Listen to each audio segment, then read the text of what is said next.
क्या डेट है बेटा आज? 19 नवंबर 2024। अब कितने बजे सुबह आ गए आप लोग?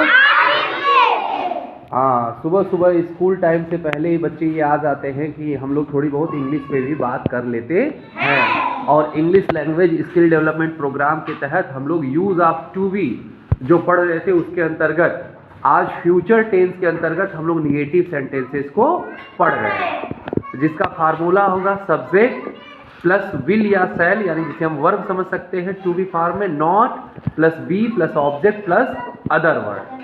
तो आज हम लोग फ्यूचर टेंस के अंतर्गत निगेटिव सेंटेंसेस को पढ़ रहे हैं, जिसका स्ट्रक्चर हम लोगों ने देखा कि subject plus verb plus not plus be plus object. यहाँ हमें देखना है कि किसके साथ विल या शैल का प्रयोग हो रहा है। तो आई वी के साथ किसका प्रयोग होगा? शैल वी का। और बाकी सब ही सी इट दे यू है ना, और कोई सिंगुलर नेमिंग वर्ड है या कोई प्लूरल नेमिंग वर्ड है उसके साथ विल बी का प्रयोग होगा। तो आई वी के साथ किसका प्रयोग हो रहा है? शैल बी का। और बाकी क्या क्या बच्चा? ही सी इट यू दे, या कोई सिंगुलर नेमिंग वर्ड आया या कोई प्लूरल नेमिंग वर्ड आया तो उसके साथ हम किसका प्रयोग है?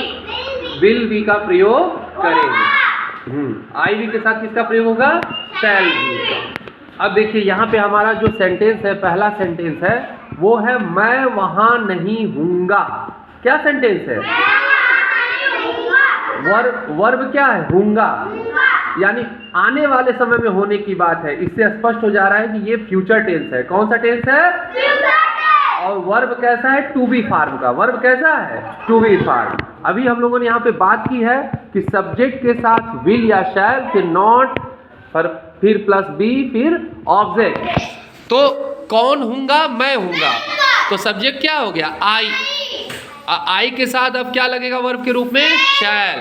और फिर उसके बाद not. I shall not be. अब कहाँ नहीं हूंगा? वहां, there. I shall not be there. फिर नेक्स्ट है तुम कक्षा में नहीं होगे। होगे तो कौन सा टेंस है ये? Future tense. कौन होगे? तुम होगे। तो सब्जेक्ट क्या होगा? यू। और आप जानते हैं आई वी के साथ शैल का प्रयोग होता है और बाकी सबके साथ विल का प्रयोग। तो यू के बाद क्या हो जाएगा? विल। उसके बाद नॉट, फिर स्ट्रक्चर में क्या है? बी। और कहाँ नहीं होगे? कक्षा में, तो in the class. You will not be in the class. Next है शेर पिंजड़े में नहीं होगा। अब शेर पिंजड़े में नहीं होगा तो होगा है, तो टेंस कौन सा हो गया? Future tense. और कौन होगा? शेर। तो सब्जेक्ट क्या हो गया? शेर। तो सब्जेक्ट पहले हो गया, सब्जेक्ट इंग्लिश हो गया द लॉयन। अब आई वी के साथ शैल लगेगा, बाकी सबके साथ विल, तो द लायन विल। फिर उसके बाद नॉट, फिर बी। बी मीन्स होगा होना। The lion will not be in the cage. कहाँ नहीं होगा? पिंजड़े में नहीं होगा। तो the lion will not be in the cage.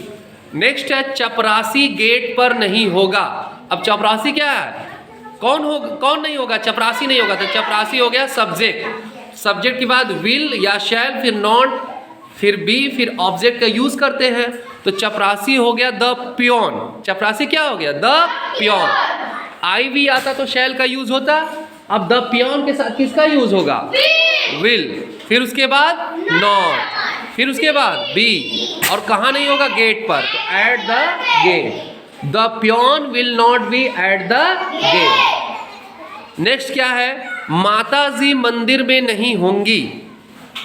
कौन नहीं होंगी? माता जी। सब्जेक्ट हो गई माता जी, तो माता जी की इंग्लिश क्या हो गई? मदर।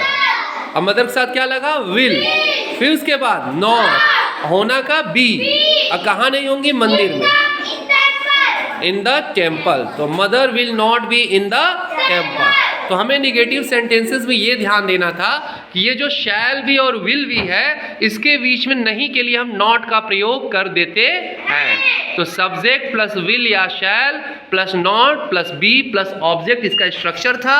इस पर हम लोगों ने ये 5 जो है एग्जाम्पल को सॉल्व किया। अब क्लास में इसके बारे में डिटेल में हम लोग चर्चा करेंगे।